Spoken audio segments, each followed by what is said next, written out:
வணக்கம். கம்மியான ஃபீஸ்ல குரூப் 1 தேர்வுக்கு தயாராகணுமா?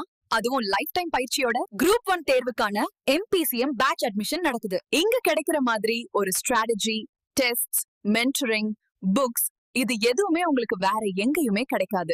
இந்த பேட்ச் ஜாயின் பண்ற மாணவர்களோட கனவு பதவியை அடையும் வரை எங்க சப்போர்ட் இருக்கும். உடனே 9360533992 நம்பருக்கு கால் பண்ணுங்க. வணக்கம் உங்களே. TNPSC Group 2 2A preliminary examinationக்கான பொது தமிழ் வகுப்புகள். இன்றைய வகுப்புல நம்ம படிக்க இருக்க தலைப்பு வந்து அணி இலக்கணம் அப்படி சொல்லி பார்க்கிறோம். இது ஒரு இன்ட்ரெஸ்டிங்கான ஒரு டாபிக்கும் கூட.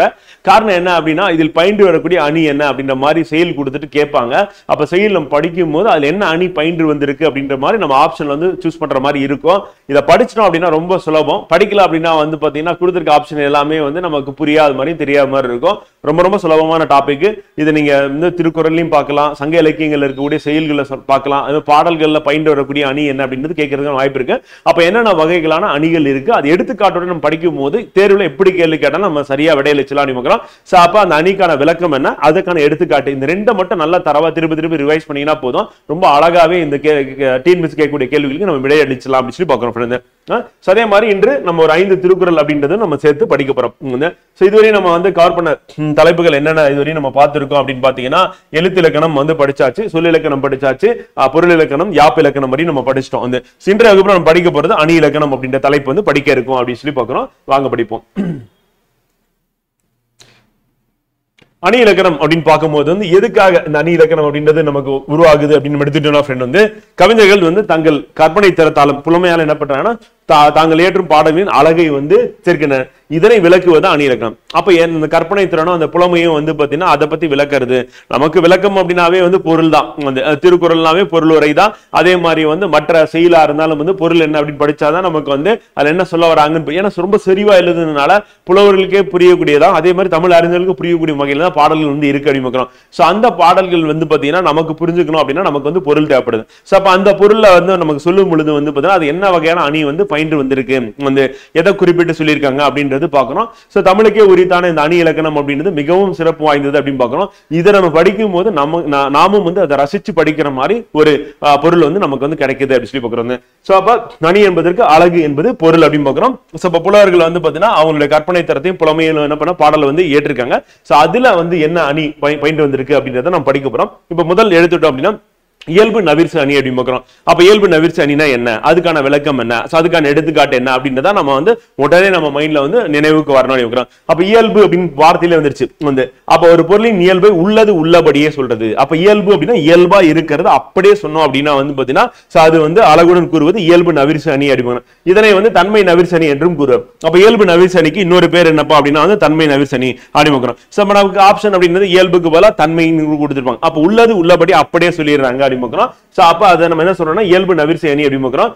இப்ப எடுத்துக்காட்டு என்ன அப்படின்னு பாப்போம். இப்ப தோட்டத்தில் மேயுது வெள்ளை பசு வந்து, அங்கே துள்ளி குதிக்குது கன்றுக்குட்டி, அம்மா என்கிறது வெள்ளை பசு, உடன் அண்டையில் ஓடுது கன்றுக்குட்டி அப்படின்னு பார்க்கிறோம். இங்க பசுவும் கன்றும் வந்து ஒன்று ஒன்று கொஞ்சம் விளையாடு இயல்பாக எடுத்து கூறியுள்ளனர். எனவே இது இயல்பு நவிர்ச்சி அணி. அப்படியே இருக்கிறது சொல்லியிருக்காங்க. வேற ஏதாவது கம்பேர் பண்ணியோ அல்லது அதாவது ஒப்பிட்டு பார்த்தோ அல்லது வந்து மிகைப்படுத்தியோ அல்லது வந்து பாத்தீங்கன்னா வேறு ஒரு குறிப்பு பொருள் அதுல ஏத்தியும் எதுவுமே சொல்லாம இயல்பா நம்ம கண்ணுக்கு முன்னாடி தெரியக்கூடிய விஷயத்த அப்படியே சொல்றது என்னன்னா இயல்பு நவிர்ச்சி அணி அப்படிங்கிறோம்.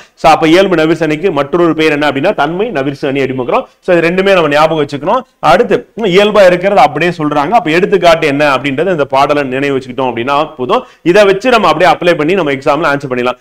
இலக்கணம் அப்படின்றது சரியான புரிதல் வேணும், விளக்கம் வேணும், எடுத்துக்காட்டு வேணும். இது ரெண்டு இருந்தாதான் நம்ம தேர்வுல நம்ம என்ன பண்ணணும், சரியா விடையளிக்கலாம், வேகமா விடையளிக்கலாம் அப்படின்னு பார்க்கிறோம்.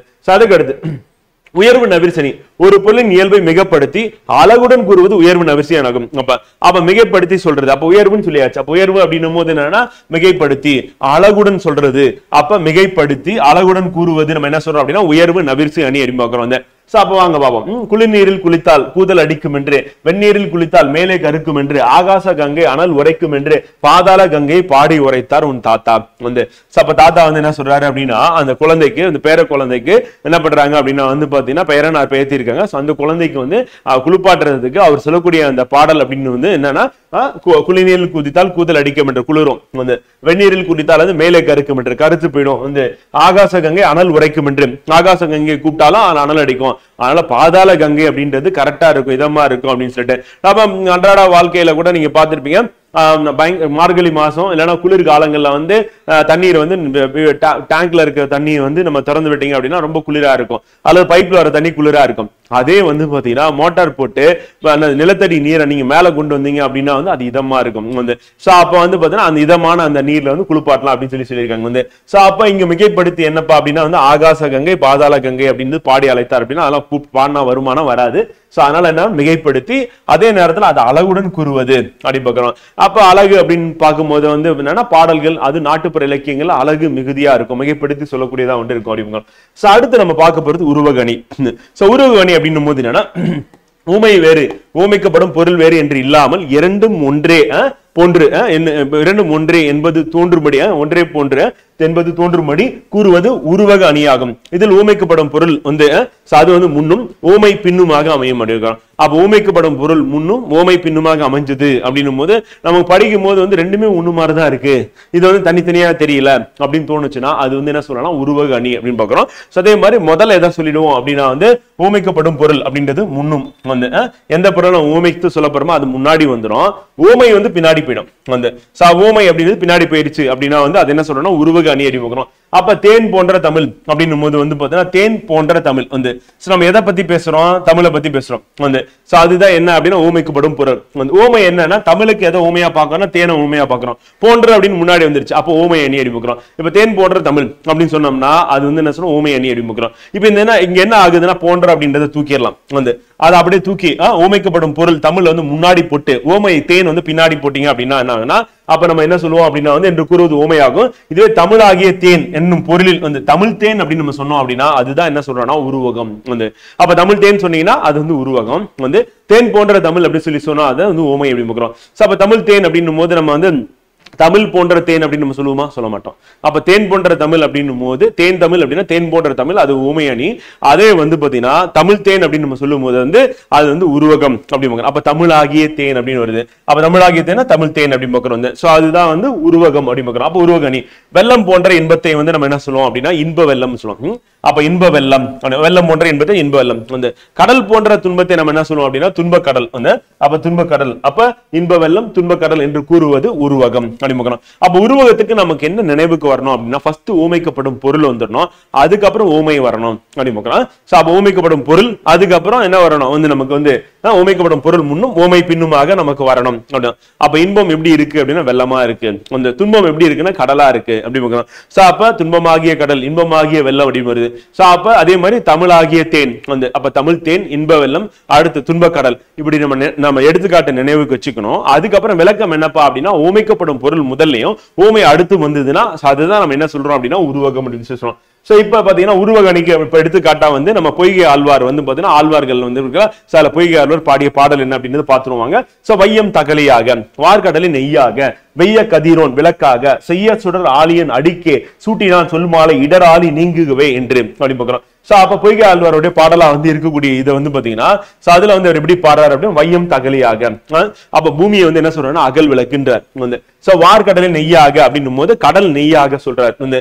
அதே வந்து வெய்ய கதிரோன் விளக்காக அப்படின்னு கதிரவன் சுடராகும் வந்து உருவகப்படுத்தப்பட்டுள்ளன. எனவே இப்பாடல் என்ன சொல்லணும் உருவக அணிக்கு எடுத்து காட்டு அப்படிங்கிறோம். சோ அப்ப இங்க உருவகப்படுத்திருக்காரு.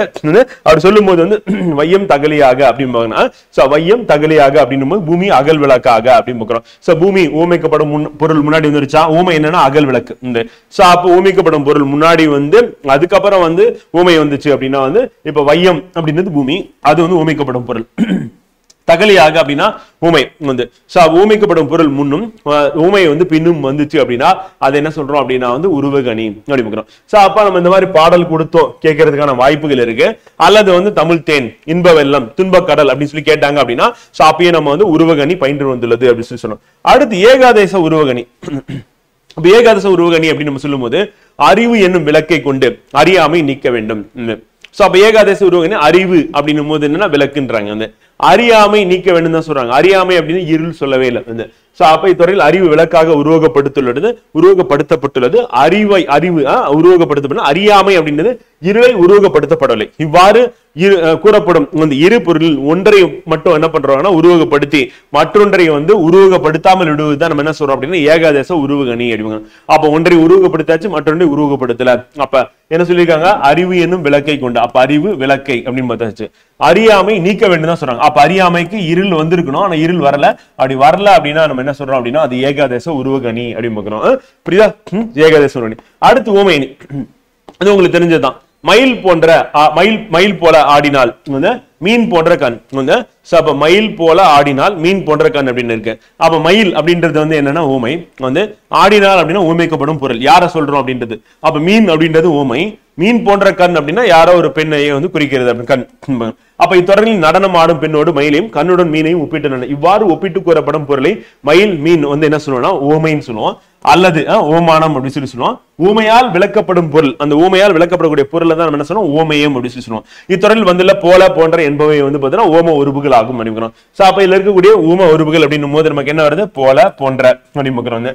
சோ ஒரு பாடல் ஊமையும் வந்து ஓம உருபு வெளிப்படையாக வந்தால் அது ஊமையணி. அப்ப நமக்கு என்ன ஒரு பாடல்ல ஊமையும் வந்திருக்கணும். ஊமை வந்திருக்கு, மயில் வந்திருக்கு, ஓமயம் வந்திருக்கணும், ஆடினால் அப்படின்றது வந்திருக்கு, ஊம உருபு போல அப்படின்னு வந்திருக்கு. சோ அப்ப மூன்றுமே வெளிப்படையா அப்ப ஊமை இருக்கணும், ஓமயம் இருக்கணும், போல போன்ற. ஓமயம் அப்படின்றத நம்ம என்ன சொல்லுவோம் அப்படின்னா ஓமானம் அப்படின்னு சொல்லி சொல்லுவோம். சோ அப்ப வெளிப்படையாக வந்தால் அது என்ன சொல்லணும்? ஊமை அணி. அப்ப வெளிப்படையா வரணும், வந்துச்சுன்னா அது வந்து ஊமை அணி அப்படின்னு பார்க்கலாம். சோ அப்ப இது மாதிரி வேற என்னென்னலாம் ஓம உருபு இருக்கு அப்படின்றத நம்ம கேட்பாங்க. கேட்டானா போல, புறைய, அன்ன, இன்ன, அற்று, மான, கடுப்ப, ஒப்ப, உரள அப்படின்னு பாக்குறோம். சோ அப்ப போல போன்ற புறைய அன்ன இன்ன அற்று மான கடுப்ப ஒப்ப உரள அப்படின்னு இருந்ததுன்னா சோ அதை நம்ம என்ன சொல்றோம் அப்படின்னா வந்து ஓம உருபு அப்படின்னு பாக்குறோம் வந்து. அவ்வளவு ஃப்ரெண்ட். சோ நமக்கு இம்பார்ட்டன்ட் என்ன அப்படின்றத நான் அண்டர்லைன் பண்ணி காமிச்சிட்டேன். இதை நீங்க அப்படியே புத்தகத்துல அண்டர்லைன் பண்ணிட்டு இதை திருப்பி ரிவைஸ் பண்ணலாம். சுலபமா இருந்ததுன்னா 10 வாட்டி, கடினமா இருந்தா 20 வாட்டி ரிவிஷன் பண்ணீங்கன்னா கண்டிப்பா எக்ஸாம்ல நம்ம ரீகால் பண்ணி சரியா விடையில வச்சிடலாம். அதே மாதிரி மாதிரி தேர்வு நம்ம எழுதி பாக்குறது அப்படின்னு நம்மளுடைய கடமையா வந்து இருக்கு அப்படின்னு. எடுத்துக்காட்டு உமையடி எடுத்துக்காட்டி சொல்றோம் வந்து. என்ன எடுத்துக்காட்டுறீங்க அப்படின்னு எனக்கு புரியல, எனக்கு விளக்குங்க. அப்ப எடுத்துக்காட்டி சொல்லலாம் அப்படின்றோம். சோ அப்ப எப்படி எடுத்துக்காட்டுறோம் அப்படின்னா தொட்டனை தூரும் மணற்கேணி வந்து மாந்தருக்கு கற்றனை தூரும் அறிவு அப்படின்ற. சோ அறிவுனா கல்வி. சோ அப்ப தொட்டனை தூரும் மணற்கேணி அப்படின்னா மணற்கேணியில் தோண்டிய அளவிற்கு என்ன பண்ணும்? நீர் ஊறும். எவ்வளவு தோன்றாங்களோ அந்த அளவுக்கு நீர் ஊறும் வந்து. நல்லா ஆழமா தோண்ட இன்னும் நீர் ஊறிட்டே இருக்கும் வந்து. அது போல மனிதர்கள் கற்கும் அளவிற்கு ஏற்ப அந்த அறிவு பெருகும் அப்படின்னு. அப்ப எவ்வளவு கற்கிறாங்க, கற்க அறிவு பெருகிட்டே இருக்கும், தோண்ட நீர் ஊறிட்டே இருக்கும் அப்படின்னு. அப்ப ரெண்டுத்தையும் கம்பேர் பண்றாங்க வந்து. நல்லா படிக்க உனக்கு நீ என்ன அறிவு வந்து பெருகும் அப்படின்னு சொல்லி சொன்னா எனக்கு புரியலையே அப்படின்னு சொல்லி சொன்னீங்கன்னா அப்போ ஒரு எடுத்துக்காட்டு சொல்றேன். அந்த எடுத்துக்காட்டு என்ன அப்படின்னா வந்து தொட்டனை தூணும் மணற்கேணி மாந்தருக்கு. அப்ப என்னன்னா தோண்ட என்ன ஆகுதுன்னா நீர் ஊறுது இல்ல, தண்ணி அதிகமாயிட்டே போகுது இல்ல. அந்த மாதிரி படிக்க என்ன ஆகும் அப்படின்னா வந்து அறிவு கல்வி படிக்க என்ன ஆகும்னா பெருகும் அப்படின்றத வந்து சொல்றாங்க வந்து. சோ அப்ப எடுத்துக்காட்டு சொல்றோம். இதில் தொட்டனை தூரும் மணற்கேணி என்பது ஓமயம் வந்து. மாந்தருக்கு கற்றனை தூரும் அறிவு என்பது வந்து பார்த்தோன்னா ஓமயம். அப்ப இதுல ஓமை எது அப்படின்னா ஃபர்ஸ்ட் வர்றது ஓமை வந்து தொட்டனை தூரம். அதே ஓமயம் அப்படின்றதுனா கற்றனை தூரும் அறிவு வந்து. சோ அது போல் எனும் ஓம உருபு மறைந்து வந்துள்ளது. அப்ப ஓம உருபு இங்க மறைந்து வந்திருக்கு. அப்ப நேரடியா வர்றது வந்து பாத்தீங்கன்னா என்னன்னு சொல்லணும்னா ஓமையணி இங்க மறைந்து வந்திருக்கு. அது இல்லாம ரெண்டை கம்பேர் பண்றதுனால இது எடுத்துக்காட்டு ஓமையணி. இவ்வாறு ஓமை ஒரு தொடராகவும் ஓமயம் ஒரு தொடராகவும் வந்து ஓம உருபு மறைந்து வந்தால் வந்து அது எடுத்துக்காட்டு ஓமையணி. அப்ப தொடரா இருக்கணும். என்னன்னா ஓமை ஒரு தொடர், ஓமயம் ஒரு தொடர் வந்து ஓம உருபு மறைந்து வந்தால் தான் நம்ம என்ன சொல்லணும் எடுத்துக்காட்டு ஓமையணி. அப்ப நமக்கு ஓமை ஒரு தொடராக இருக்கணும், ஓமயம் ஒரு தொடராக இருக்கணும், ஓம உருபு மறைந்து வந்தா எடுத்துக்காட்டு ஓமையணி வந்து. அதே ஓமேயம் அதே மாதிரி போன்ற போல அப்படி சொல்லி ஓம உருபும் வந்துச்சுன்னா வெளிப்படையா வந்துச்சுன்னா இது மூணுமே வெளிப்படையா வந்துச்சு அப்படின்னா அது வந்து நம்ம சொன்னோம் ஓமையணி. அப்ப எடுத்துக்காட்டு ஓமைனா தொடரா இருக்கணும் வந்து. அதுல மறைந்து வந்திருக்கணும். என்னன்னா ஓம உருபு மறைந்து வந்திருக்கணும். அப்படி வந்ததுன்னா நம்ம எடுத்துக்காட்டு ஓமையணி அப்படி சொல்றோம். அடுத்து இல்பொருள் ஓமையணி. இல்பொருள் ஓமையணினா இல்லாத ஒண்ணு சொல்றது, வேற ஒண்ணு இல்ல. அப்ப இல் பொருள் ஓமையணி இல்லாத ஒண்ணு சொல்றோம். என்ன சொல்றாங்க பாப்பவங்க. சோ மாலை வெயிலில் மலை தூறல் பொன் மலை போல் தோன்றியது. அப்ப மாலை வெயில்ல வந்து அந்த ஒளி கதிர்ல வந்து பாத்தீங்கன்னா மழை பொழியும் போது அந்த மலை கதிர் அப்படி சரி கதிரனுடைய அந்த ஒளி வருது. அப்படி வரும்போது மழை பொழியுது. அந்த மழை பொழியும் போது அந்த நீர்த்துளிகள்லாம் பார்ப்பதற்கு எப்படி இருக்கு அப்படின்னா வந்து பொன் மலை துளிகள் போல இருக்கு. அப்ப பாக்குறதுக்கு வந்து பாத்தீங்கன்னா தங்க துளி பொன் துளிகள் போல இருக்கு அப்படின்ற. அதுக்கு அடுத்து காளை கொம்பு முளைத்த குதிரை போல பாய்ந்து வந்தது. காளை கொம்பு முளைத்த குதிரை போல பாய்ந்து வந்தது. இப்ப காளை கொம்பு முளைத்த குதிரை, கொம்பு முளைத்த குதிரை இருக்குமா? இப்ப யூனிகார்ன் பொம்மையெல்லாம் இருக்கும். ஆனா குதிரைக்கு கொம்பு இருக்கா? காளை கொம்பு இல்ல. வந்து அதே மாதிரி மலை தூறல் அப்படின்றது வந்து நமக்கு வந்து பொன்மலையா பொழியுமா? பொழியாது. வந்து அப்ப வந்து பாத்தீங்கன்னா ரெண்டுமே இல்ல. அப்ப இல்லாத ஒன்றை ஊமையாக கூறுவதை இல்பொருள் ஊமையணி. வந்து அப்ப மாலை வெயில் மலை தூறல் பொன்மலை பொழிந்தது போல் தோன்றியது. காளை கொம்பு முளைத்த குதிரை போல பாய்ந்து வந்தது. வந்து அப்ப ரெண்டுமே என்னன்னா ஊமைதான். ஆனா என்ன ஆயிருது? வந்து இல்லாத ஒண்ணு சொல்றதுனால இது வந்து இல் பொருள் ஊமையணி அப்படி. அப்ப இல்லாத ஒன்றை ஊமையாக கூறுவது. அடுத்து பிரிது மொழிதல் அணி. வந்து ஊமை மட்டும் கூறி வந்து அதன் மூலம் கூற வந்த கருத்தை உணர வைப்பது வந்து பாத்தீங்கன்னா பிரிது மொழிதல் அணி. அப்ப என்ன இருக்காதுன்னா ஊமையும் இருக்காது. அப்ப ஊமையை மட்டும் சொல்றோம், அவ்வளவு. அது மூலியம் சொல்ல வந்த கருத்தை சொல்லி முடிச்சிடறோம். ஆனா என்ன சொல்லல? ஊமையும் நம்ம சொல்லவே இல்லை அப்படிங்கிற ஊமைக்கப்படும் பொருள் இல்லை. வந்து அப்ப பாத்தீங்கன்னா நம்ம ஒரு திருக்குறளை அழகா எடுத்துக்கலாம். திருக்குறள்ல திருவள்ளுவர் என்ன சொல்றாருன்னா, கடலோடா கால்வல் நெடுந்தேர் கடலோடும் நாவாயும் ஓடா நிலத்து அப்படின்றார். வந்து அப்ப கடல்ல ஓடுற கப்பல் நிலத்துல ஓடாது, நிலத்துல ஓடுற தேர் வந்து கடல்ல ஓடாதுன்னு சொல்றாரு. அவ்வளவுதான். ஊமையை சொல்லிட்டாரு. ஆனா என்ன சொல்லல? யாருக்கு சொன்னாரு? அப்ப ஊமைக்கப்படும் பொருள் யாரு? ஊமையம் என்ன அப்படின்னு சொல்லவே இல்லை. வந்து அப்படியும் வந்து பாத்தீங்கன்னா ஊமை சொல்லிட்டு ஊமைக்கப்படும் பொருள் சொல்லல, அந்த ஊமையம் இல்ல அப்படின்னா அதுதான் என்ன சொல்றோம்னா பிரிது மொழிதல் அணி அப்படின்னு பார்க்கிறோம். வந்து அப்ப பிரிது மொழிதல் அணினா ஊமை இருக்கு. ஆனா யாருக்கு சொன்னாரு? யாருக்கு வேணாலும் நீங்க வச்சுக்கலாம். வந்து இப்ப உதாரணத்துக்கு வந்து நீங்க ஒரு ஃபீல்ட்ல வந்து நல்லா இருப்பீங்க. வந்து இன்னொரு ஃபீல்ட்ல வந்து நீங்க என்னது பெருசா உங்களுக்கு அதை பத்தினா அபிப்பிராயம் தெரியல, அதை பத்தின நாலேஜ் இல்ல அப்படின்னும் போது அப்ப இந்த ஃபீல்ட்ல தான் நீங்க என்ன பண்ண முடியும்? சைன் ஆக முடியும். அப்ப அதுல சைன் ஆக முடியாது அப்படின்றதான் வள்ளுவர் வந்து சொல்றாரு. வந்து அப்ப தேவையில்லாம வந்து பாத்தீங்கன்னா இப்ப கப்பற்படை நல்லா சிறந்த கப்பற்படை வச்சிருக்க அரசன் வந்து கப்பற்படையை கொண்டு என்ன பண்ணலாம்? தீவுகளை வந்து பாத்தீங்கன்னா கேப்சர் பண்ணலாம். வந்து இப்ப காலாட்படை வச்சிருக்கான், குதிரைப்படை வச்சிருக்கான் அப்படின்னா நிலப்பகுதியில் எவ்வளவு தூரம் போக முடியும் அவ்வளவு தூரம் இருக்கு. நிலப்பகுதியில மாற்று அரசன் வந்து வேட்டரசன் வந்து போர் வந்து தரையில வந்து நடத்தி அதுல வெற்றி பெறலாம். இப்ப கப்பற்படை வச்சிருக்க அரசன் மிகப்பெரிய கப்பற்படை வச்சிருக்க அப்படின்னு நினைச்சிட்டு வந்து அவன் வந்து தரைப்படை குறைவா இருக்கக்கூடிய இதுல நிலப்பகுதியில இருக்க மன்னனை வெற்றி கொள்ளலாம் நினைச்சா முடியுமானா? முடியாது. அப்ப தான் வந்து எதுல வல்லவனோ அதுலதான் வந்து பாத்தீங்கன்னா அவன் வந்து முயற்சி செய்யணும் அப்படின்றதான் வள்ளுவர் சொல்லக்கூடிய. அதே மாதிரிதான் உங்களுக்கு அரசு அதிகாரி ஆகணும், வந்து அரசு பணி அரசு பணியில சேரணும் அப்படின்னு நீங்க கனவோட இருந்தீங்க அப்படின்னா கண்டிப்பா நீங்க படிக்கணும், நல்லா ரிவைஸ் பண்ணணும், டெஸ்ட் பிராக்டிஸ் பண்ணணும். நீங்க வந்து அந்த இலக்கை வந்து அடைஞ்சிடலாம். வந்து அதை விட்டுட்டு இந்த மனசு எல்லாம் இங்க இருக்கும். ஆனா பிரைவேட்ல போயிட்டு வேலை பார்த்தீங்கன்னா கடைசி வரையும் நமக்கு வந்து குற்றம் உணர்ச்சி நம்மளை போட்டு ஐயோ நம்ம படிச்சிருக்கலாம், நம்ம கவர்மெண்ட் வேலைக்கு போயிருக்கலாம், நல்லா கெத்தா பந்தாவா இருந்திருக்கலாம் அப்படின்னு நமக்கு தோணல. அப்படி அந்த மாதிரி தோணக்கூடிய அந்த எண்ணத்தை வந்து நம்ம தவிர்க்கவே முடியாது. வந்து அதனால வந்து நீங்க இந்த வருடம் வந்து 2025 அப்படின்றது ரொம்ப முக்கியமான வருடமா கருதி முடிஞ்ச வரை எல்லாத்தையும் அவாய்ட் பண்ணிட்டு போக்கஸ்டா வந்து நான் ரிவிஷன் பண்றேன், நான் டெஸ்ட் பாக்குறேன், அந்த எக்ஸாம் வந்து நான் கிராக் பண்றேன். பல மாணவர்கள் வந்து வெற்றி அடைஞ்சிட்டே இருக்கேன். வந்து அடுத்து நீங்களும் வெற்றி பெறணும் அப்படின்னா வந்து நீ ஊக்கத்தோட என்ன பண்ணணும் அப்படின்னா கிளாஸ் அட்டன் பண்றது, ரிவிஷன் திருப்பி பண்றது. அதை நம்ம சொல்ற மாதிரி நல்லா தெரிஞ்சது ஒரு 10 வாட்டி ரிவைஸ் பண்ணுங்க, தெரியாத 20 வாட்டி, நல்லா கொஞ்சம் கடினமா இருக்கிறது 20 வாட்டி ரிவைஸ் பண்ணுங்க. கண்டிப்பா இந்த தேர்வு வந்து எளிமையா இருக்கும்.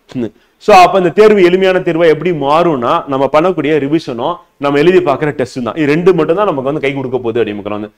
வள்ளுவர் சொன்னது மூலியமா நமக்கு வந்து என்னன்னா பிரிது மொழிதல் அணினா என்னன்னு புரிஞ்சிருச்சு. வந்து ஒவ்வொருவரும் தமக்குரிய இடத்தில் வெற்றி பெற முடியும், தமக்கு பொருத்தம் இல்லாத இடத்தில் வெற்றி பெறுதல் இயலாது எனும் கருத்தை நாம் உணர்ந்து கொள்கிறோம். எனவே குறப்பால் பிரிது மொழிதல் அணி இடம்பெற்றுள்ளது அப்படின்னு.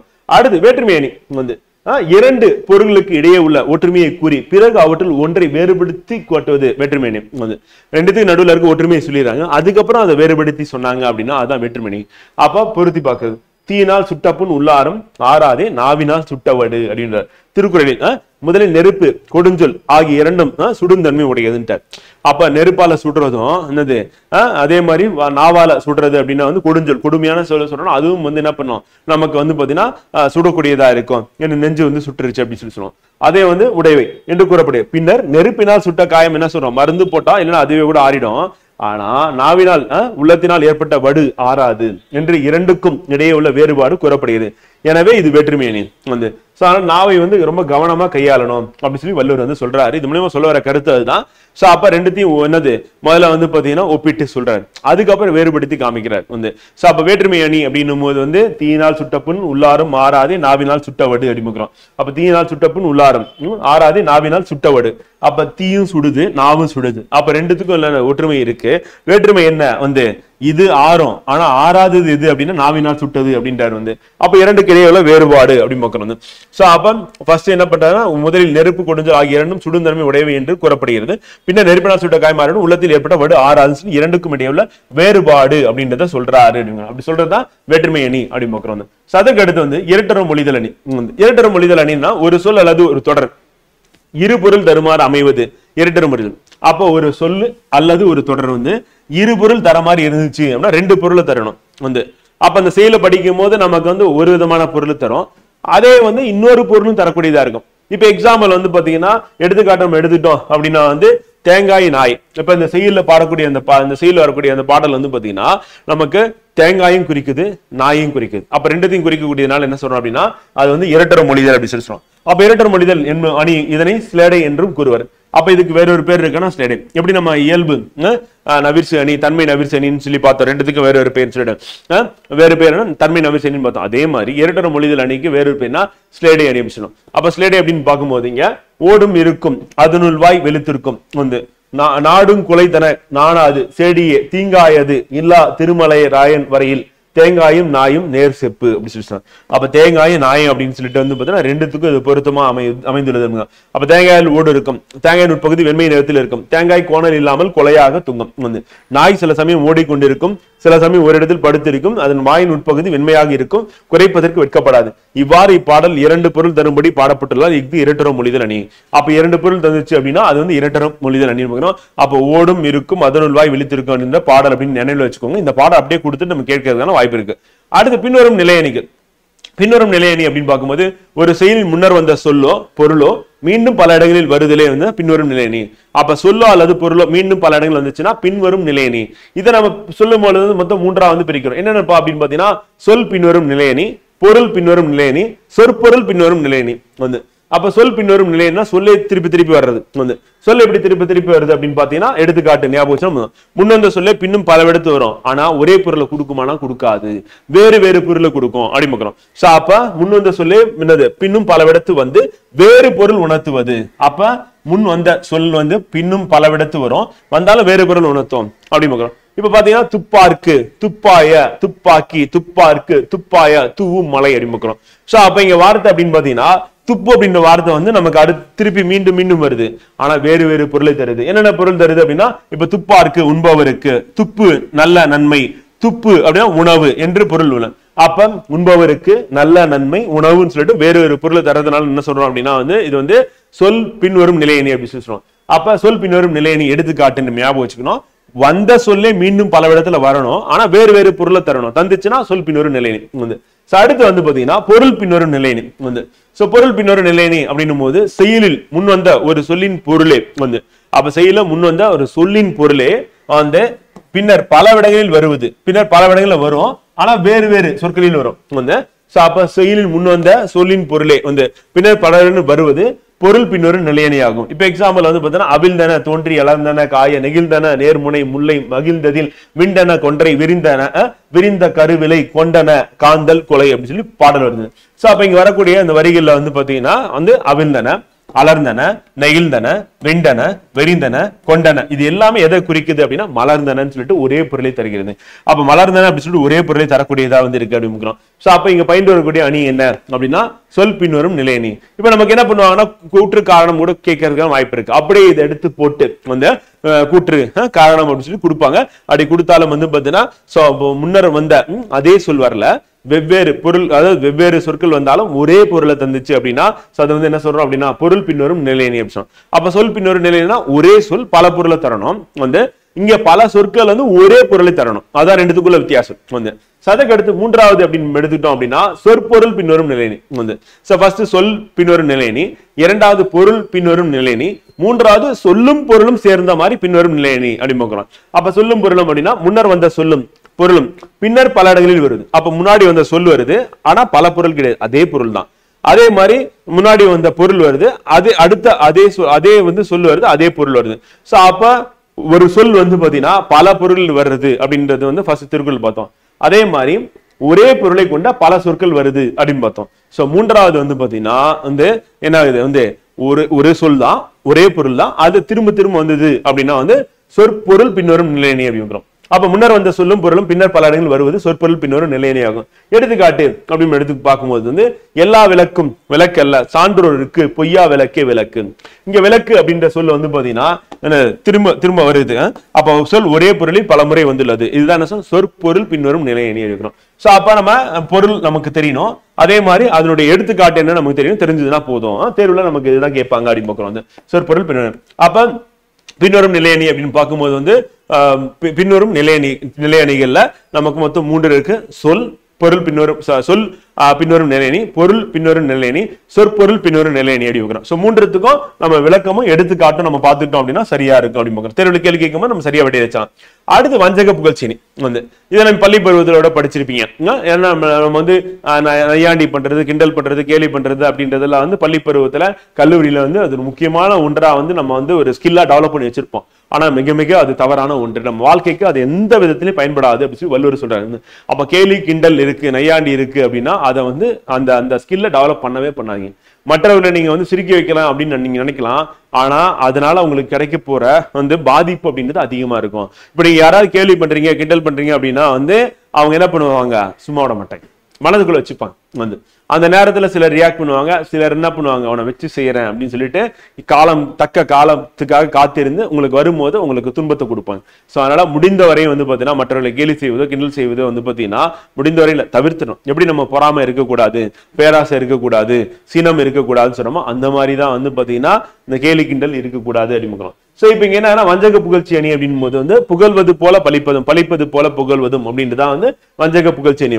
அப்ப தேவர் அணையர் கைவர் அவரும் தாம் மேவன செய்தொழுகளால் வந்து அப்ப தேவருக்கு நிகரானவர் தான் கைவர் அப்படின்னு சொல்லி சொல்றோம் பாக்குறதுக்கு அப்படின்னு சொல்லி. அப்ப 2 பேரும் என்ன பண்றாரு, கைவர்கள் தேவர்கள் ஒப்பனை வந்து புகழப்படுது. ஆனா என்ன சொல்றாருன்னா கயவர்கள் இழிந்த செயல்களை செய்வார் எனும் பொருளை குறிப்பால் உணர்த்துகிறது.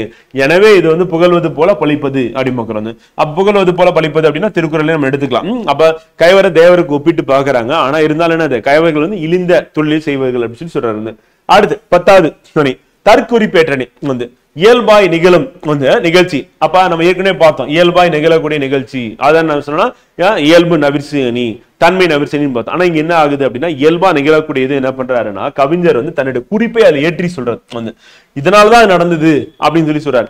அப்படி சொல்றதுனால என்ன ஆகுதுன்னா தற்குறிப்பேற்றணியா வந்து மாறுது.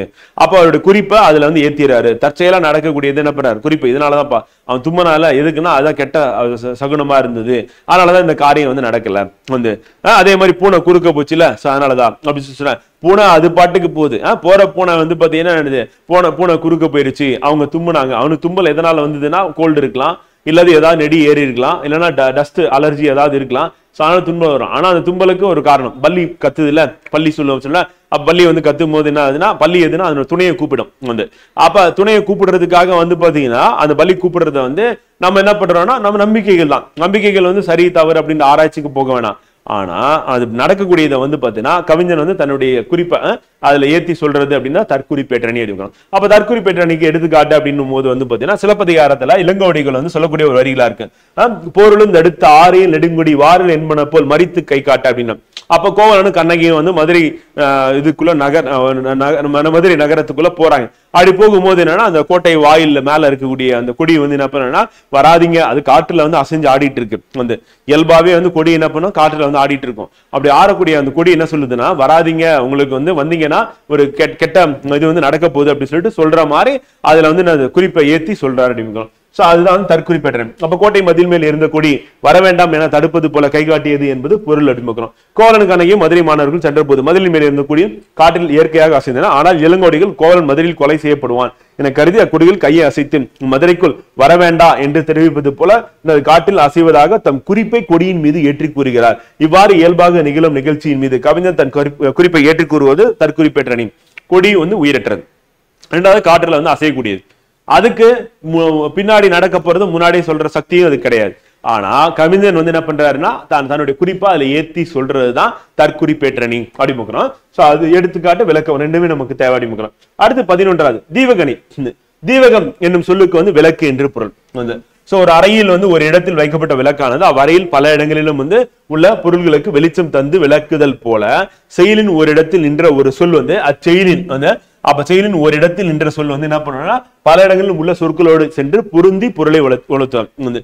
அப்ப செயல ஒரு இடத்துல சொல்லக்கூடிய சொல் அதை வச்சு என்ன பண்ணணும் பல சொற்களோடு சென்று பொருந்தி பொருளை விளக்குவதால் இது தீவகணி. அப்படிப்பட்ட ஒரு சொல் என்ன அப்படின்றதான் இப்ப இது முதல்நிலை தீவகம், இரநிலை தீவகம், கடைநிலை தீவகம் 3 வகையா பிரிக்கணும் வந்து. சோ சேந்தன வேந்தன், திருநெடுங்கன், தெவ்வேந்தர், ஏந்து தடந்தோல், இலி குருதி பாய்ந்து, திசை அனைத்தும் வீரச்சீலை பொழிந்து அம்பும் வந்து, மிசை அனைத்தும் புல்குளமும் வீழ்ந்தது வந்து. அப்ப சேந்தன அப்படின்றது வந்து என்ன அப்படின்னா சிவந்தன அப்படின்னு பார்க்கிறோம் வந்து. தெவ் பகமை, சிலை வில், மிசை மேலே, புல் பறவை அப்படின்னு பார்க்கிறோம். இதெல்லாம் வந்து சொற்பொருள், இது நமக்கு தேர்வு முக்கியம் வந்து. இது எப்படி அப்படின்னா அரசனுடைய கண்கள் கோபத்தால் சிவந்தன வந்து, அவை சிவந்த அளவில் பகை மன்னர்களுடைய பெரிய தோள்கள் சிவந்தன, குருதி பாய்ந்து திசைகள் அனைத்தும் சிவந்தன, வலிய வில்லால் எய்யப்பட்ட அம்புகளும் சிவந்தன, குருதி மேலே வீழ்தலால் பறவை கூட்டங்கள் யாவும் சிவந்தன வந்து. அப்ப சேந்தன அப்படின்றது வந்து சிவந்தன அப்படின்னு பார்க்கிறோம். இது வந்து எல்லாத்துக்கும் பொருந்தும் வகையில வந்து பாடல் வந்து ஏற்றப்பட்டுள்ளது அப்படின்னு பார்க்கிறோம். இப்ப அணி பொருத்தம் அப்படின்னா அந்த அணியை பொருத்தி பார்க்கும்போது வந்து சேந்தன் வேந்தன்கள் சேர்ந்தன, தெவ்வேந்தர் தோல் சேர்ந்தன, குருதி பாய்ந்து திசை அனைத்தும் சேர்ந்தன, அம்பு சேர்ந்தன, புல்குளம் வீழ்ந்து மிசை அனைத்தும் சேர்ந்தன. இவ்வாறாக முதலில் நிற்கும் சேந்தன சிவந்தன என்ற சொல் வந்து பாடலில் வருகின்ற கண்கள், தோள்கள், திசைகள், அம்புகள், பறவைகள் ஆகிய அனைத்தோடும் பொருந்தி பொருள் தருகிறது. அதனால் இது என்ன சொல்றோம்னா தீவக அணி ஆயிற்று அப்படின்னு பார்க்கிறோம். அப்ப தீவக அணிக்கு நம்ம எடுத்துக்காட்டு நம்ம ஞாபகம் வச்சுக்கணும். அதே மாதிரி நமக்கு சொற்பொருள் அப்படின்றது நமக்கு வந்து அவசியம் அப்படிங்கிறோம். சொற்பொருளும் நம்ம தேவைப்பட்டா நம்ம வந்து யூஸ் பண்ணிக்கலாம் மற்ற இடங்கள்ல. இப்ப எக்ஸாம்பிள் தெவ் பகமை, சிலை வில், மிசை மேலே. மிசை மேலே வந்து குரூப் 4ல கேட்ட கொஸ்டின், இது நம்ம புத்தகத்திலேயே இருக்கு, அது குரூப் 4லயும் கேட்டிருக்காங்க அப்படின்னு பார்க்கிறோம். சோ இது இம்பார்ட்டன்ட் வந்து. அதே மாதிரி புல்லா பறவை அப்படின்னு பார்க்கிறோம். சோ அது நமக்கு தெரிஞ்சிருக்கணும், அது இம்பார்ட்டன்டான ஒண்ணு அப்படின்னு பார்க்கிறோம். சோ அதுக்கு அடுத்து தீவகணி பார்த்தாச்சு. அடுத்து 12வது நிரல் நிறை அணி. நிரல் நிறை அணினா நிரல்னா வரிசை, நிறைனா நிறுத்துதல். அப்ப சொல்லையும் பொருளையும் வரிசையாக நிறுத்தி வந்து அப்ப நிரல்னா வரிசை, நிறைனா நிறுத்துதல். அப்ப சொல்லும் பொருளும் வந்து வரிசையாக நிறுத்தி அவ்வரிசைப்படியே இணைத்து பொருள் கொள்வது அப்படின்னு திருக்குறள் பார்ப்போம். அன்பும் அரணும் உடைத்தாயின் இல்வாழ்க்கை பண்பும் பயனும் அது. அப்ப அன்பும் அரணும் பண்பும் பயனும் அப்படின்னு பார்க்கிறோம்.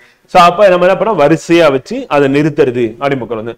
அப்ப இல்வாழ்க்கை எப்படி இருக்குன்னா அன்பும் மரணம் உடையதாக விளங்குமானால் அந்த வாழ்க்கையின் பண்பும் பயனும் அதுதான் அப்படின்னு சொல்லி வள்ளுவர் வந்து சொல்றாரு. இக்குறளில் அன்பு மரணம் என்ற 2 சொற்களை வந்து பாத்தீங்கன்னா வரிசையாக நிறுத்தி பண்பு பயணம் என்ற சொற்களை வந்து பாத்தீங்கன்னா முறைப்பட கூறியுள்ளமை அப்படின்னு பாக்குறோம். அதனால என்ன சொல்றாங்க நிரல் நிறை அணி அப்படின்னு பாக்குறோம். 12.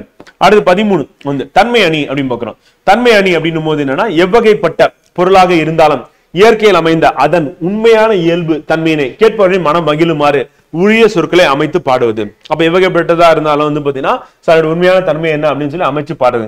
இதனை தன்மை நவிர்சேணி அப்படின்னு நம்ம ஏற்கனவே இயல்புன்னு பார்த்தோம். இதன் தன்மை இவ்வணி 4 வகைப்படும். பொருள் தன்மை, குணத்தன்மை, சாதித்தன்மை, தொழிற்தன்மை அப்படின்னு பார்க்கிறோம்.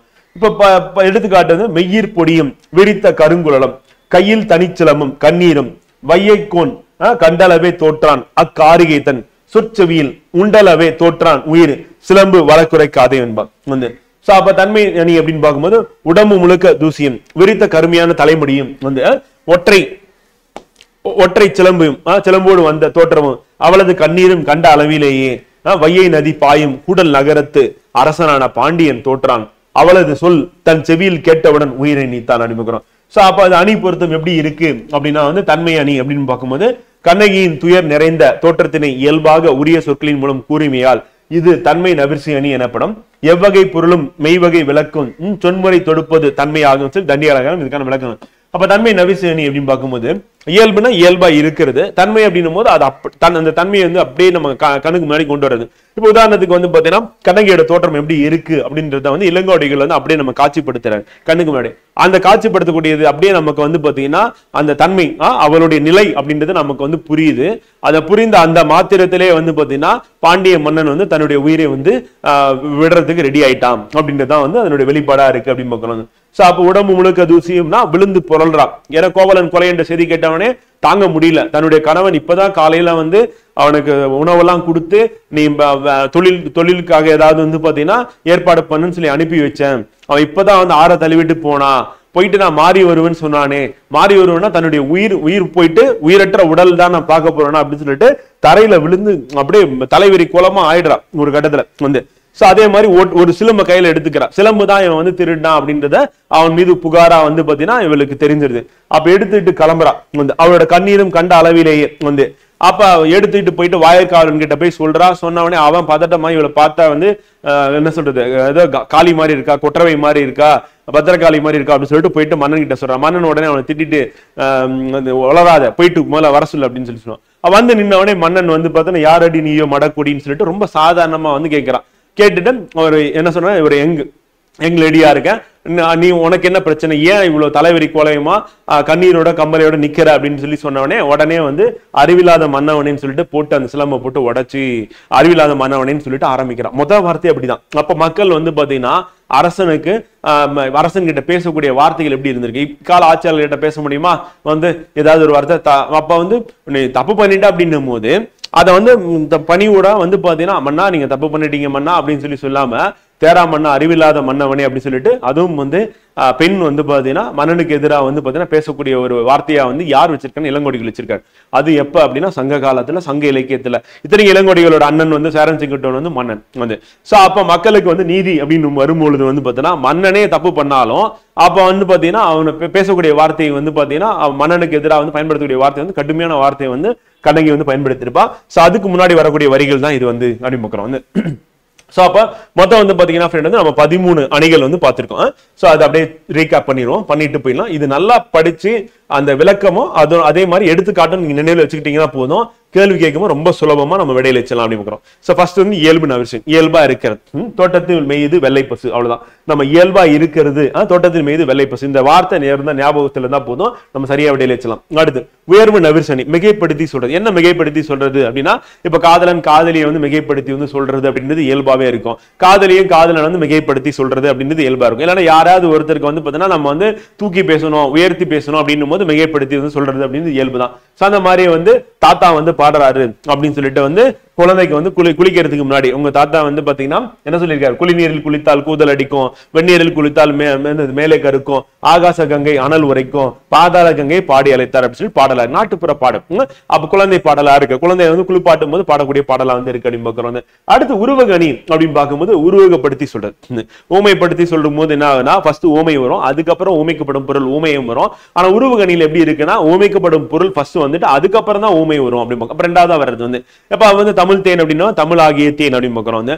அதே மாதிரி இன்ப வெள்ளம் அப்படின்னு சொல்றோம், துன்ப கடல் அப்படின்னு சொல்லி சொல்றோம். அதே மாதிரி பாடல் வந்து நம்ம ஆழ்வாருடைய பாடல்கள வந்து வையம் தகலையாக வார்கடலை நெய்யாக அப்படின்ற வரக்கூடிய பாடல் நினைவில் வச்சுக்க வேண்டியதான். அடுத்து ஏகதேச உருவகணி அப்படின்னும் போது என்னன்னா, என்னது ஒன்றை விளக்கிட்டு மற்றொன்றை சொல்லாம போயிருது.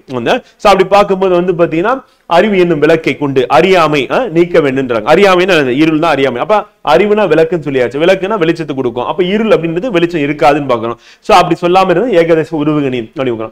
ஓமை அணி அப்படின்னா உங்களுக்கு நல்லா தெரிஞ்சதுதான், மயில் போல ஆடினார், மீன் போன்ற கண் அப்படின்னு பார்க்கணும். அப்ப மயில் மீன் அப்படின்னு நம்ம என்ன சொல்றோம், ஊமை சொல்றோம். அதே வந்து போல போன்ற, அது மட்டும் இல்லாம வேற என்ன வரும் அப்படின்னா புறைய அன்ன இன்ன அற்று மான கடுப்ப ஒப்ப உரலன்னு வந்துச்சு அப்படின்னா அதெல்லாம் என்ன அப்படின்னா ஊமை. ஊமைக்கும் ஊமைக்கப்படும் பொருளுக்கும் இடையே வரக்கூடிய வந்து பாத்தீங்கன்னா உருவகம் உருபுன்னு பார்க்கணும். அப்போ வந்து ஊம உருபம் அதே மாதிரி ஊமையும் ஊமைக்கப்படும் பொருளும் எல்லாம் வெளிப்படையா தோன்றுச்சுன்னா அதுதான் வந்து ஊமை அணி அப்படின்னு பார்க்கிறோம். சோ அதற்கு அடுத்து எடுத்துக்காட்டு ஊமை அணி அப்படின்னா கம்பேர் பண்றோம். 2 தொடர் இருக்கும். ஒரு தொடர் வந்து என்னன்னா ஊமை தொடரா இருக்கும், மற்றொரு தொடர் வந்து ஊமைக்கப்படும் பொருளுக்குல அதோட தொடரா இருக்கும். ரெண்டுத்துக்கு நடுவுல ஒரு கம்பாரிசன் வந்து இருக்கும். அப்ப அந்த ஊம உருவு மறைந்து வரும் அப்படின்னு பார்க்கலாம். மறைந்து வந்து அது எடுத்துக்காட்டு ஊமை அணி. அப்ப என்ன மறைந்து இருக்கு அப்படின்னா, தொட்டனை தூரும் மணற்கேணி மாந்தருக்கு கட்டணை தூரும் அறிவு அப்படின்னு சொல்லிட்டு திருக்குறளை நம்ம கம்பேர் பண்ணி பார்க்கிறோம். இல் பொருள் ஊமை அணி அப்படின்னு இல்லாத ஒண்ணு சொல்றது வந்து என்ன சொல்றோம், பொன்மலை பொழிந்தது போல வந்து காலை கொம்பு முளைத்த குதிரை போல. அப்ப இல்லாதது சொன்னோம் அப்படின்னா வந்து இல் பொருள் ஊமை அணி. ஏன்னா ஊமை அணி இதுல இருக்கு, இல் பொருள் இல்லாததை சொல்றோம் அப்படின்னு பார்க்கணும். வந்து பிரிது மொழிதல் அணி அப்படின்னும் போது என்னன்னா, இந்த இடத்துல ஊமை இருக்கும், ஊமைக்கப்படும் பொருளே இருக்காது.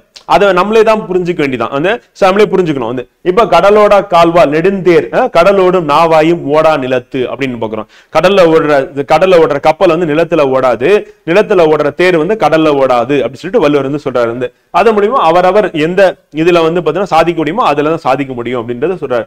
இதுல வந்து உங்களுக்கு வந்து அறிவு அல்லது எதுல வந்து எக்ஸ்பீரியன்ஸ் இருக்கோ வந்து பாத்தீங்கன்னா அதை பொறுத்து தான். வேற்றுமை அணி அப்படின்றது நம்ம என்ன சொல்றோம்னா வேறுபாடு. அந்த இப்ப எக்ஸாம்பிள் வந்து வேறுபட்டு சொல்றது வந்து இப்ப சொல்லும் போது ரெண்டு ஒண்ணு மாதிரி தான் தெரியும். ஆனா என்ன ஆகுதுன்னா ரெண்டுத்துக்கு நடுவுல வேறுபாடு. இப்ப தீயினால் சுட்ட புண், நாவினால் சுட்ட வடு வந்து அங்க புண்ணு இங்க வடுன்னு சொல்றோம். எது ஆறும் அப்படின்னா தீயினால் சுட்டுது ஆறிடும், ஆனா நாவினால் சுட்டுது ஆறாது. அதனால கவனமா இருக்கும். யாரையும் வந்து பாத்தீங்கன்னா நம்ம மோசமா பேசிடக்கூடாது. பேசிட்டுனா உள்ளுக்குள்ள வச்சுட்டு இருப்பாங்க. அந்த வடு அப்படின்னா பின்னாடி நமக்கு வச்சு செய்வாங்க அர்த்தம். அதனால ரொம்ப கவனமா நம்ம சொற்களை வந்து பயன்படுத்தணும். அப்ப தீயினால் சுட்ட புண் உள்ளாரும் ஆறாதே, நாவினால் சுட்ட வடு அப்படின்னும் போது அது என்னது வேற்றுமை அணி அடி பார்க்கிறோம். அடுத்து 7வது இரட்டர மொழிதல் அணி வந்து இரட்டர மொழிதல் அணி அப்படின்னு வந்து பாத்தீங்கன்னா இரண்டுத்துக்கும் பொருத்தமா இருக்கும். வந்து இப்ப இங்க தேங்காய்க்கும் நாய்க்கும் நம்ம ஒப்பிட்டு பார்க்கறோம். இந்த செயல் வந்து ரெண்டுத்துக்கும் பொருந்தும் அப்படின்னு பார்க்கறோம். அப்ப இருபொருள் தருமாறு அமைவது இரட்டர மொழிதல் அப்படின்னு பார்க்கறோம். பின்வரும் நிலை அணிகளை நம்ம மொத்தம் 3ஆ பார்த்தாச்சு. சொல் திரும்பி திரும்பி வரும். அதுதான் வந்து துப்பார்க்கு துப்பாய துப்பாக்கி, துப்பார்க்கு துப்பாய தூவும் மலை. அந்த அப்ப சொல் பின்வரும் நிலை. அடுத்து பொருள் அப்படின்னு பார்க்கும் பொழுது வந்து பாத்தீங்கன்னா பொருள் திருப்பி திருப்பி வேறு வேறு சொற்களா இருக்கும். ஆனா பொருள் ஒரே பொருள் தான் கொடுக்கும். எது எடுத்துக்காட்டு மலர்ந்தனன்னு பார்த்தோம், அவிழ்ந்தன, அலர்ந்தன, நெகிழ்ந்தன, விண்டன, விரிந்தன, கொண்டன அப்படின்னு வந்துச்சுன்னா நம்ம பொருள் பின்வரும் நிலையம். சொற்பொருள் பின்வரும் நிலையணி அப்படின்னா சொல்லும் பொருளும் வந்து இப்ப இங்கன்னா விளக்கு அப்படின்றது திரும்ப திரும்ப வருது. எல்லா விளக்கும் விளக்குல சான்றோருக்கு பொய்யா விளக்கு விளக்கு அப்படிமா. அப்ப விளக்குன்ற வார்த்தை திரும்ப திரும்ப ஒரே பொருளை தான் தருதுன்னு பார்க்கிறோம். வஞ்சக புகழ் சென்னி உங்களுக்கு நல்லா தெரிஞ்சுதான். புகழ்வது போல பழிப்பது அப்படிம்பாங்க. அப்ப தேவர் அணையர் கயவர் அவரும் தாம் மேவன செய்துள்ளான். கயவர்கள் தேவருக்கு ஒப்பானவர் சொன்னாலும் கயவர்கள் வந்து இழிவான தொழிலை செய்யக்கூடியவர்கள் அப்படி சொல்லி சொல்றார் வள்ளுவர். தற்குறிப்பேற்ற அணி வந்து இயல்பாய் நிகழக்கூடிய நிகழ்ச்சியில நம்ம தன் குறிப்பை ஏத்தி பாடுறது. அதுதான் பார்த்தோம். என்னது இளங்கோடிகள் வந்து பாடுறாரு சிலப்பதிகாரத்துல, போருளந்த திடுத்த ஆரையில் நெடுங்கொடி வாரில் என்பன போல் மறித்து கை காட்ட அப்படின்னு பார்க்கிறோம். வந்து அடுத்து தீவகணி. தீவகணின்னா விளக்கு அப்படின்றது வந்து எப்படி ஒரு அறையில இருந்தா ஃபுல்லா வெளிச்சத்தை கொடுக்குதோ அந்த மாதிரி அந்த செயலில் இருக்கக்கூடிய ஒரே ஒரு சொல் வந்து அனைத்து வரிகளுக்கும் பொருந்தி வரணும் அப்படின்னு பார்க்கிறோம். இங்க என்ன அப்படின்னு பாத்தீங்கன்னா சேந்தன அப்படின்னா சிவந்தனன்னு பாக்குறோம். இது எல்லாத்துக்கும் பொருத்தமா இருக்கு. சோ அப்ப வந்து பாத்தீங்கன்னா எதெல்லாம் வந்து பாத்தீங்கன்னா இது வந்து பொருத்தமா அமையுது அப்படின்னு பார்க்கும்போது வந்து சேந்தன அப்படின்றது வந்து கண் அப்படின்னு பார்க்கும்போது வந்து அரசன் இருக்கான் அப்படின்னா அவனுடைய கண் அப்படின்றது சிவந்தன அப்படின்னு பார்க்கிறோம். வந்து அதே மாதிரி வந்து பாத்தீங்கன்னா தோல் சிவந்தன வந்து அதே மாதிரி திசைகள் அனைத்தும் சிவந்தன, அம்பு சிவந்தன, பறவைகள் சிவந்தன அப்படின்னு சொல்லிட்டு வருது அப்படிங்கிறோம். அதுக்கு அடுத்து நிரல் நிறை அணி வரிசையா பொருத்தி வரிசையா நிறுத்து. நிரல் அப்படின்னா வரிசை, நிறை அப்படின்னா நிறுத்துதல். அப்படி நிறுத்தி என்ன பண்ணணும்னா நம்ம வந்து விளக்குறோம் அப்படின்னு பார்க்கிறோம். இப்ப அன்பும் மரணம் உடைத்தாயின் இல்வாழ்க்கை பண்பும் பயனும் அது அப்படின்னு. அப்ப இல்வாழ்க்கை அன்பு மரம் உடையதாக விளங்குமானால் அந்த வாழ்க்கை என்னது பண்பும் பயனும் உடையது அப்படின்னு சொல்றாரு. அப்ப அன்பும் அறமும் இருந்ததுன்னா அதுதான் பண்பு பயன் அப்படின்னு சொல்லி பார்க்கிறோம். அது வந்து நிரல் நிறை அப்படின்னு பார்க்கிறோம். தன்மை அணி அப்படின்னும் போது அதனுடைய தன்மையை வந்து அப்படியே நம்ம கண்ணுக்கு முன்னாடி இயல்புக்கும் தன்மைக்கும் கொஞ்சம் நெருக்கம் வந்து இருக்கு.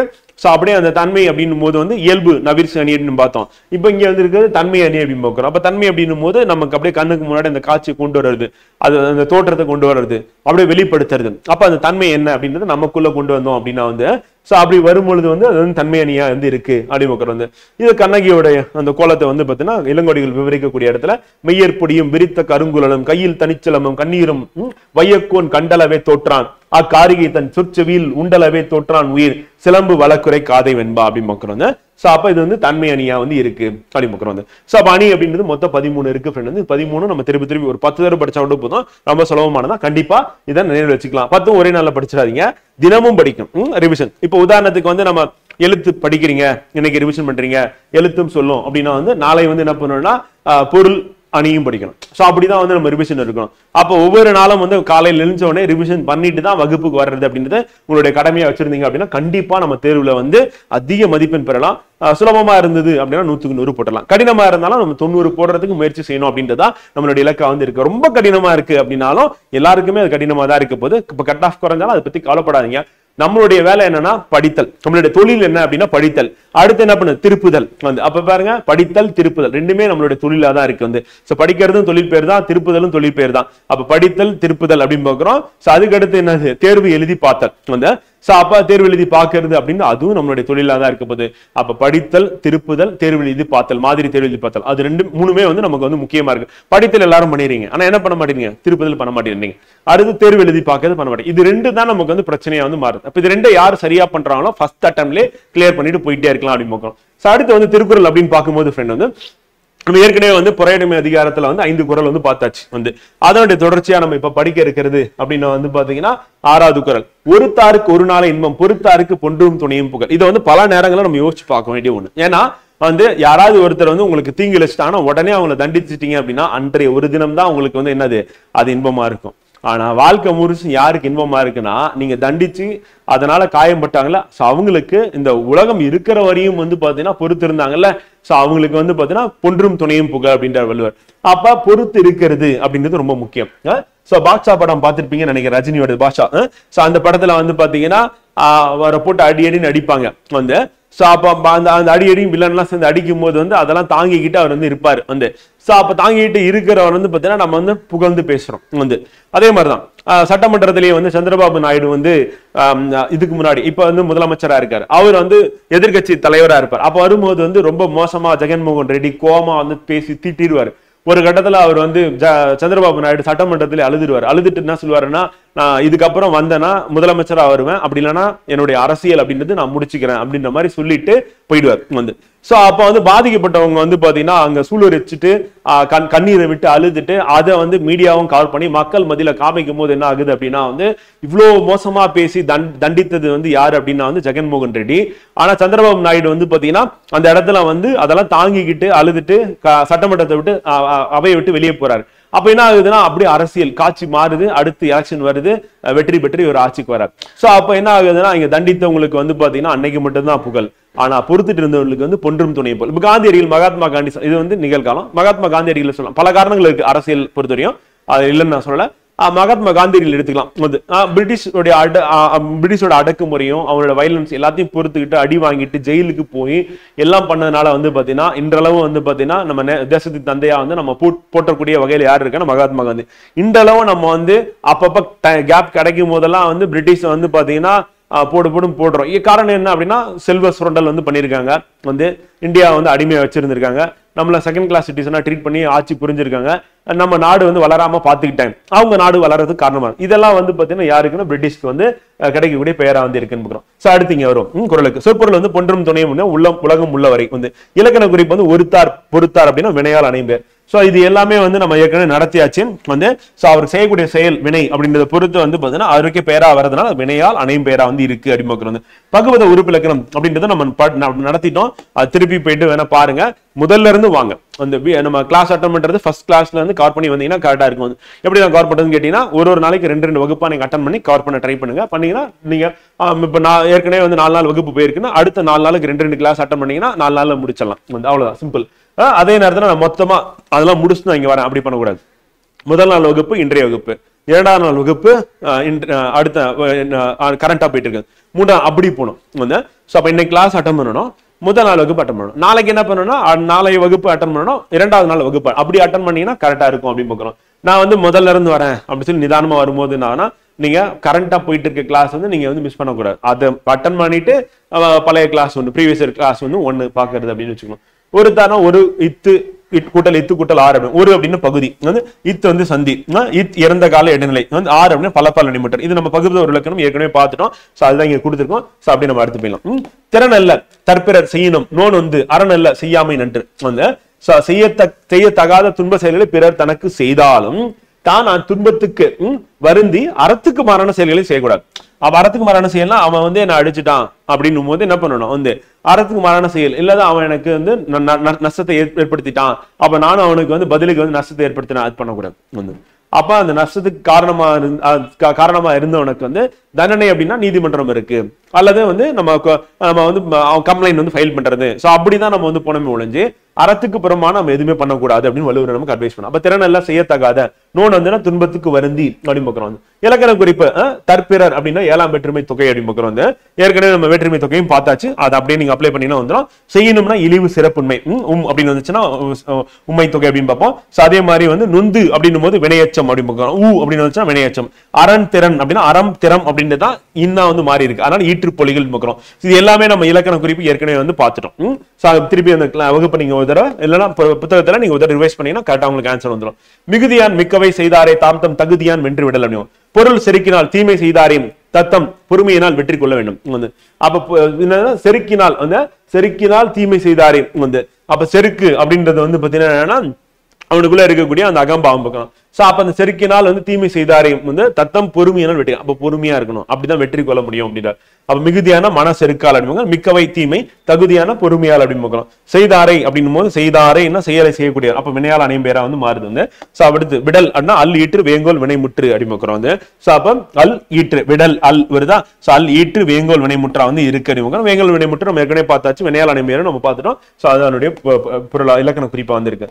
அடுத்து துறந்தாரின் தூய்மை உடையார் இறந்தார்வாய் இன்னாச்சொல் நோக்கிற்பவர் வந்து வரம்பு கடந்து பேசுவரின் தீய சொற்களையும் பொறுத்து கொள்பவரே வந்து பாத்தீங்கன்னா பற்றற்ற துறவினும் மேலானவர் வந்து.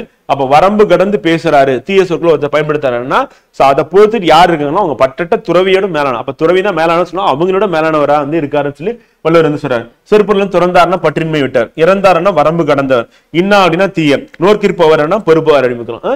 அப்ப துறந்தாரின் தூய்மை உடையார் இறந்தார்வாய் இன்னாச்சொல் நோக்கிற்பவர் வந்து வரம்பு கடந்து பேசுவரின் தீய சொற்களை பொறுத்துக் கொள்பவர் பற்றற்ற துறவியோட மேலானவரா வந்து இருக்காரு. சொற்பொருள் நமக்கு முக்கியம். இலக்கண குறிப்பு அப்படின்னு பார்க்கணும். இறந்தார் துறந்தார் நோக்கிற்பவர் அப்படின்னா வந்து வினையால் அணையும் பெயர் வந்து. அதே மாதிரி இன்னாச்சொல் அப்படின்னா ஈறுகட்ட எதிர்மறை பெயரச்சமா வந்து இருக்கு அப்படின்னு. அப்ப ஈறுகட்ட எதிர்மறை இன்னா அப்படின்னு பார்க்கிறோம். இன்னாச்சொல் ஈறுகட்ட எதிர்மறை பெயரச்சம் அப்படின்னு. பகுபத உருப்பிறக்கணும் இறந்தார் அப்படின்னா இர வந்து அந்த இத்து அப்படின்னு இந்தா வந்து மாறுது. இத்து ஆர் வந்து இர பகுதி இத் சந்தி இத் இந்த விகாரம் அப்படின்னு இத் இறந்த கால இடைநிலை. அதே மாதிரி ஆர் அப்படின்னு பலப்பால் வினைமுற்று அப்படின்னு பார்க்கிறோம். சோ அப்ப இறந்தார் அப்படின்றதுக்கான பகுபத உருவாக்கம் எப்படி பிரிக்கலாம் அப்படின்றது கொடுத்துருக்கோம். சோ அதுல இருக்கக்கூடியது வந்து பகுதி விகுதி வந்து நம்ம ஏற்கனவே பார்த்துட்டோம். சந்தி விகாரம் அப்படின்னு இடைநிலை பார்த்துட்டோம். அது திருப்பி நீங்க ரிவைஸ் பண்ணீங்க அப்படின்னா உங்களால கரெக்டா புரிஞ்சுக்க முடியும் ஃப்ரெண்ட். உண்ணாது நோற்பார் பெரியார் பிறர் சொல்லும் இன்னாச்சொல் நோற்பாரின் பின் வந்து. உண்ணா நோன்பு மேற்கொள்ளும் பெரியார்களை விட தம்மை இகழ்வோரின் வந்து தீய சொற்களை பொறுத்துக் கொள்பவரே மேலானவர் வந்து. சோ அப்ப நான் வந்து நோன்பு இருக்கிறேன், விரதம் இருக்கிறேன் அப்படின்றவங்களோட மத்தவங்க பேசக்கூடிய தீய சொல்ல யாரு பொறுத்துட்டு இருக்காங்களோ அவங்கதான் மேலானவங்க. நீங்க சாப்பிடாம விரதம் இருக்கீங்க அப்படின்னா அவங்கள விட மேலானவன் வந்து தீய சொற்களை பேசுவதை பொறுத்துக் கொள்பவர் அப்படின்னு சொல்லி வள்ளுவர் சொல்றாங்க. அப்ப நோற்பாரா நோன்பு மேற்கொள்பார். இன்னாச்சொல் அப்படின்னா தீய சொல் அப்படின்னு பார்க்கிறோம். நம்ம ஏற்கனவே பார்த்துட்டோம் ஈறுகட்ட எதிர்மறை பெயர்ச்சம் சொல்லி பார்த்துட்டோம். அதே மாதிரி உண்ணாது உண்ணாது அப்படின்னா வினையச்சம் அப்படின்னு பார்க்கிறோம். உண்ணாது அப்படின்னு பார்க்கிறோம். சோ அது வினையச்சம் அப்படின்னு பார்க்கிறோம். ஓகேவா. இதுக்கு பின்னாடி ஒரு வினைமுற்று கொண்டுதான் முடியும் அப்படின்னு பார்க்கிறோம். நம்ம கிராமர் ஏற்கனவே பார்த்துட்டோம் வந்து. 5 குறள் அப்படின்னு இந்த மனப்பாடம் பண்ண வேண்டியது.